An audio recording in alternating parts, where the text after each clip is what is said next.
네, 한 주간의 문화 이슈 살펴보는 시간입니다. 오늘도 하재근 문화평론가 자리했습니다. 어서 오시죠. 안녕하세요. 네.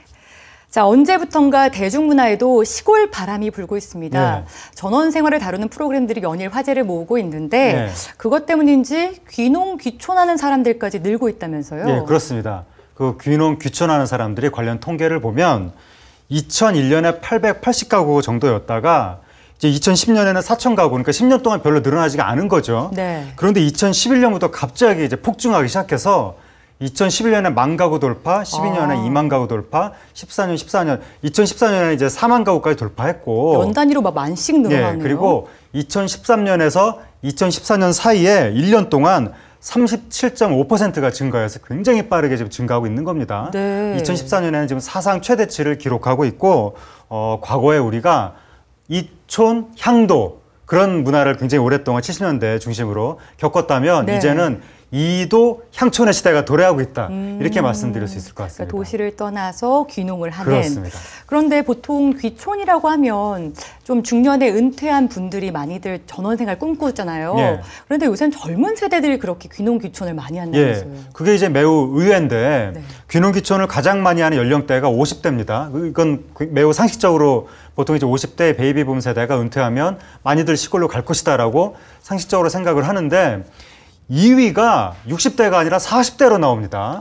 그리고 3위가 30대 이하로 나옵니다. 여기 지금 표가 나오는데 네. 50대 다음이 30대고 그 다음이 맨 위에 있는 30대 이하. 그래서 40대하고 30대 이하를 합치면은 41.6%. 굉장히 네. 많은 거의 절반에 가까운 수치로 나오고 있는 것이죠. 이제 그러다 보니까 요즘에 이제 젊은 사람들 그 중심으로 그 요즘에 뭐 삼시세끼라는 예능 프로그램이 있었는데 네. 그게 그 만제도에서 이렇게 좀 고즈넉하게 여유 있게 살아가는 모습 그런 것들이 폭발적으로 인기를 끈다든지 아니면 제주도에서 이효리 씨가 신혼집을 차렸는데 굉장히 화제가 됐습니다. 네, 그랬죠. 이런 것들이 바로 이 젊은 층의 귀농 귀촌 욕구하고 무관하지 않은 현상이다. 이렇게 볼 수 있습니다. 상대적으로 60, 70대가 비율이 적은 게 저는 정말 신기한데요. 네. 그렇다면 단도직입적으로 왜 젊은 세대들이 귀농 귀촌을 꿈꾸게 됐나요? 제가 아까 2010년에서 11년으로 넘어가는 그때부터 늘어나기 시작했다고 말씀을 드렸는데 네. 그 전에 이제 어떻게 우리나라가 흘러왔냐면 외환위기 이후에 많이 힘들어졌죠. 경쟁이 심해지고 네. 거기에 대해서 젊은 사람들이 어떻게 이 파고를 돌파하려고 했다면 자기 개발을 하자. 열정을 가지자라고 했던 겁니다. 네. 그런데 2008년에 금융위기가 터지고 나서 인터넷에 퍼진 담론이 열정도 소용없다. 이제는 아무리 열심히 일을 해도 뭔가 계층 상승은 어렵고 자기 집 마련도 어렵고 노후 보장도 어렵고 정규직 되기도 어렵고 정규직 돼봐야 언제 떨려날지 모르고 이런 식의 좀 절망적인 담론이 많이 퍼지다 보니까 지난 시간에 이 자리에서 말씀드렸던 달관 세대, 달관한 네. 그런 모습들이 나타난 것과 비슷하게 이제는 젊은 사람들이 도시에서 내가 아등바등 살아서 뭐하냐 그냥 이 농촌에 가서 여유 있게 살아보자 이런 식의 움직임이 조금 나타나고 있는 것이고 그런 분들한테 굉장히 지금 이상향으로 떠오르고 있는 지역이 제주도입니다.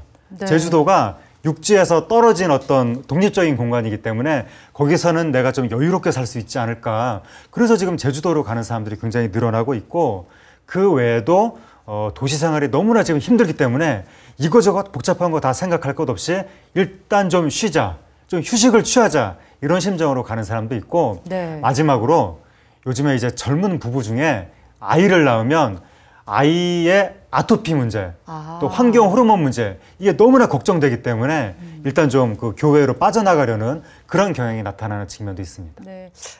일정 부분은 일리도 있는 것 같은데 어떻게 보면 도시의 스트레스가 강해질수록 귀농 귀촌 같은 힐링 코드가 부각되는 게 아닐까 이런 생각마저 듭니다. 네, 그렇습니다. 그런데 귀농 귀촌 섣부르게 연예인 따라할 수만은 없을 것 같은데 주의사항이나 아니면 뭐 교육이나 준비를 도와줄 수 있는 기관이 있다면서요?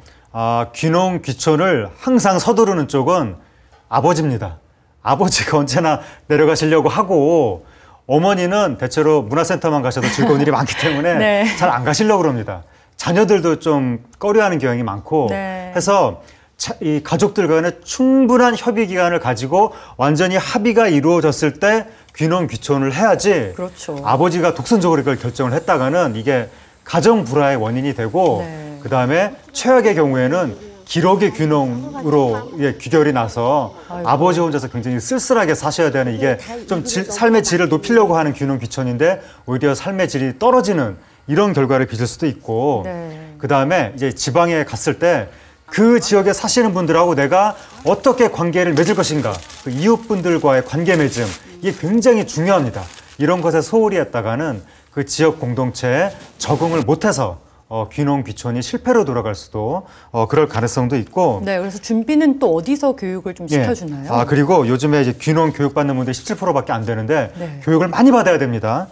농촌진흥청이라든지 산림청, 각 도의 농업기술원 그리고 시군 농업기술센터 그 외에 귀농 귀촌 종합센터 이런 데 문의를 하셔서 충분히 교육을 받고 준비를 해야 귀농 귀촌을 성공으로 이끌 수 있습니다. 네, 혹시나 귀농 귀촌을 꿈꾸시는 분들이 있다면 네. 너무 급하게 서두르면서 결정하지 마시고 네. 가족분들과 대화 잘하시고 네. 또 준비 잘하셔서 네. 하셨으면 좋겠습니다. 낭만이 아니라 현실이다. 네. 명심하셔야 됩니다. 맞습니다. 자, 오늘 말씀도 고맙습니다.